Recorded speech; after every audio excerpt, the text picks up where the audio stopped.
नमस्कार स्टूडेंट्स।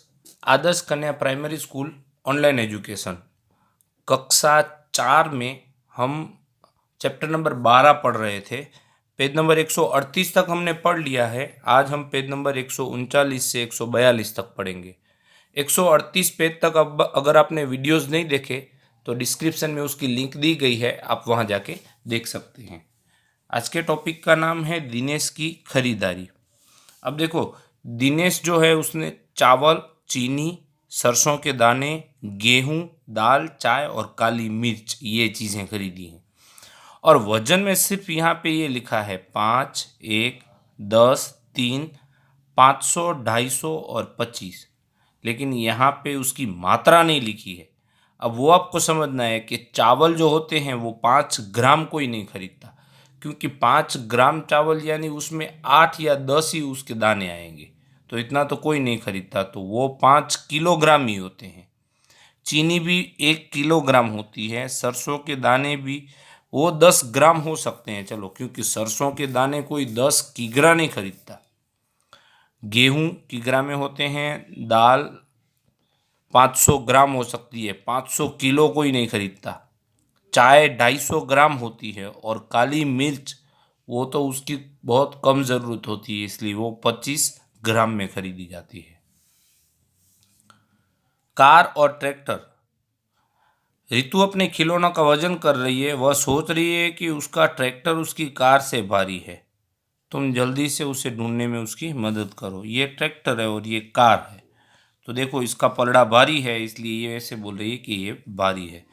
अब आप अंदाजा लगाओ कि कौन सबसे भारी है, असली कार, बस या ट्रैक्टर। तो वो तो बस ही ज़्यादा भारी होती है। और तुमने सबसे भारी कौन सी चीज़ देखी है? तो देखो, सबसे भारी तो बहुत सारी चीज़ें होती है। अगर आपने टीवी की बात नहीं है, सच में अगर आपने प्लेन देखा है एयरपोर्ट पे, तो आप अंदाज़ा लगा सकते हो कि प्लेन बहुत भारी चीज़ होती है। और अगर आपने प्लेन नहीं देखा है तो आप यहाँ ट्रेन के बारे में भी बता सकते हो, अगर ट्रेन देखी है तो। ठीक है, अगले पेज पे देखते हैं। एक बहुत ही अच्छी कहानी सुनाता हूँ। हाय, मुझसे दर्द और नहीं सहा जाता। यानी एक राजा था, ये वाला राजा है, उसके पेट में बहुत दर्द उठा है, तो उसने एक वैद्य को बुलाया। वैद्य का मतलब क्या होता है? वैद्य मतलब डॉक्टर। तो डॉक्टर ने उसको इलाज करने की कोशिश की, लेकिन डॉक्टर उसका इलाज नहीं कर पाया। तो राजा को एक तरकीब सूझी। तरकीब मतलब उसको आइडिया आया है।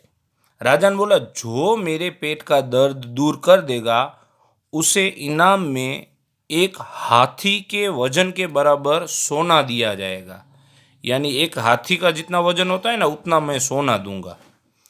ओ बढ़िया।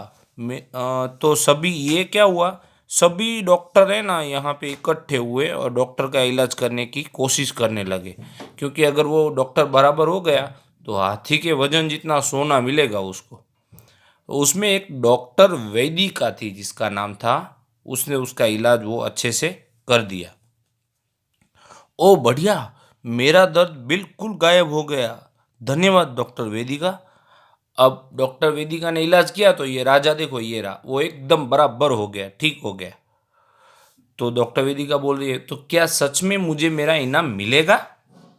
तो उसको इनाम मिलता है कि नहीं, वो हम अगले पेज पे देखते हैं।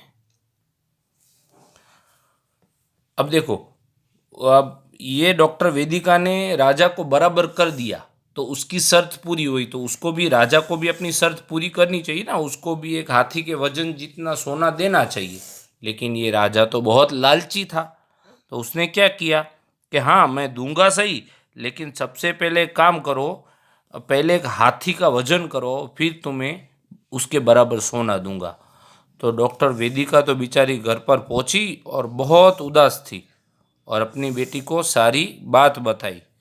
उसने सोचा कि मैं हाथी का वजन कैसे करवा सकती हूँ, इतनी बड़ी तराजू कहाँ से लाऊं।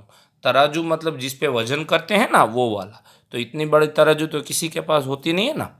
उसकी बेटी थी ना, वो बहुत स्मार्ट थी।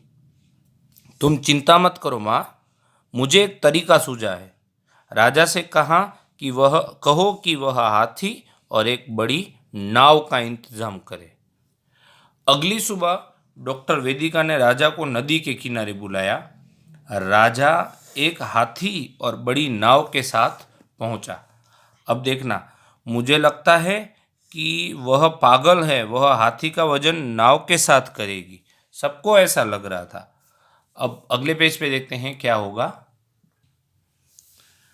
तो वेदिका की बेटी जो है उसने क्या किया, नदी के अंदर गई। उसने नाव पर निशान लगाया कि नाव नदी में कितना डूबी है। देखो उसने क्या किया, नाव और हाथी दो, ये यहाँ नाव को रखा, यहाँ हाथी को, ऐसे नहीं किया है। यहाँ पे क्या किया है, नदी के थोड़े पास में ही गई और यहाँ पे निशान लगा दिया कि अभी ये जो नाव है पानी में यहाँ तक डूबी है। तब उसने कहा कि अब हाथी को नाव पर चढ़ाओ।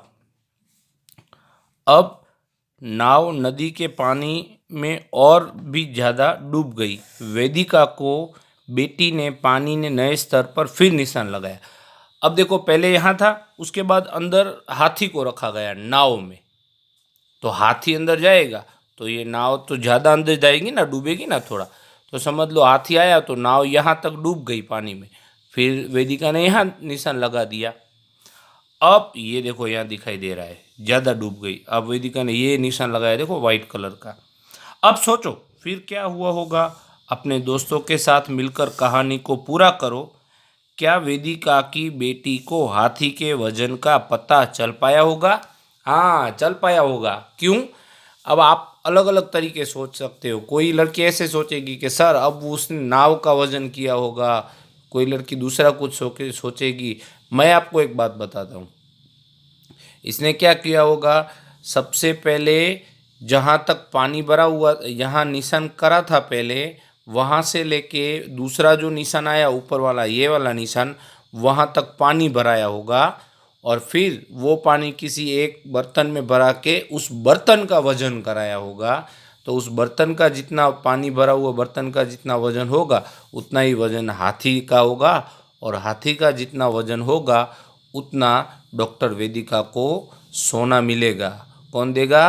राजा देगा, क्योंकि वो डॉक्टर वेदिका ने राजा के पेट का दर्द मिटा दिया है। Thank you. आज मैंने जितना भी करवाया है ना वो आप उसमें कॉपी में और किताब दोनों में लिख लेना और उसका फ़ोटो खींच के मुझे व्हाट्सएप पे भेज देना। अगला पेज नंबर 143 से हम नेक्स्ट वीडियो में सीखेंगे।